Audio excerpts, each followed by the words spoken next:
Hey everyone, just wanted to say how fun it was to go through all of our work from this semester and really seeing the wreck that my daybook has become of to-do lists and thoughts and ideas and goals and to-do lists. Did I already say to-do lists? Um, it was so fun, and reflection is one thing that I have truly have gained from this semester. And so I really love that.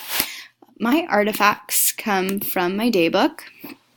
And so the first thing that was really a big aha moment for me, we did an activity on the first class where I believe we wrote for 3 or 4 minutes, and you'll see the rules in my picture.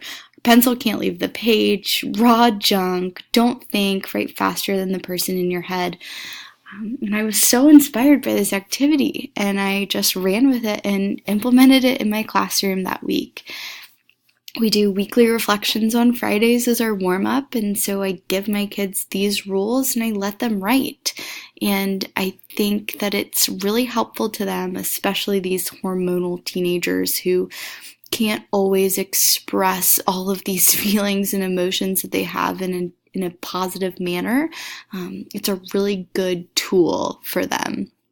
And I love being able to read the ones that students let me read.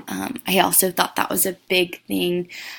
I know with things that are personal and reflective, it's not always as easy to write about something that's on your mind if you know that somebody else is going to be reading it. So I love when my kids do let me read what they've written, but I also enjoy the fact that I can respect their privacy and they're writing for fun and for reflection and not necessarily for a grade.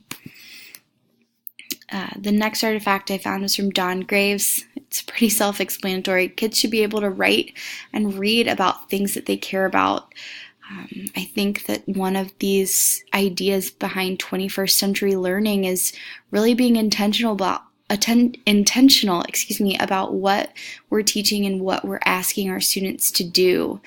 They need to be engaged and they need to be interested. And with something like literacy and reading and writing skills, there are such a plethora of resources that we can use, and really using their writing to make a difference. And so I think that when kids have this choice, not only in reading and writing, but in what they're doing in the classroom, it's such a powerful, powerful tool. Not writing on student work. I love this, and I have started doing this in my classroom, and I wish that teachers would have done this when I was in school. I think that not writing on their writing it helps to take away the permanence of a mistake. And I let my kids, if you don't like what's on the sticky note, just put it on the back of the paper instead of leaving it there. And they like that. And I think it helps to build their confidence, and they know that they can fix it. It's not permanent, and it's a tool for growth. And I love that. The multi-genre project. This gave me so much anxiety.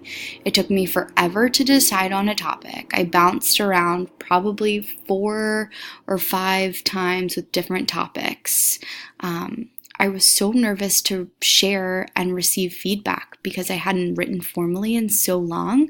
I was especially nervous when I decided that my project would be on my marriage to share with my husband. Which is crazy, I don't know.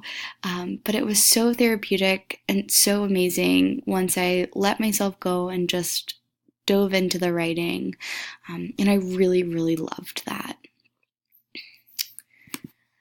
And the final thing, which is my favorite message of all, Brian told us in one class that, he hopes that we walk away with more than just a master's in reading education, that we become a master in leadership, and we really advocate for our schools and for our students, and that's what I like doing. I like to be responsive in my teaching, and when things get overwhelming, I like to shut my door and teach science and make them better humans.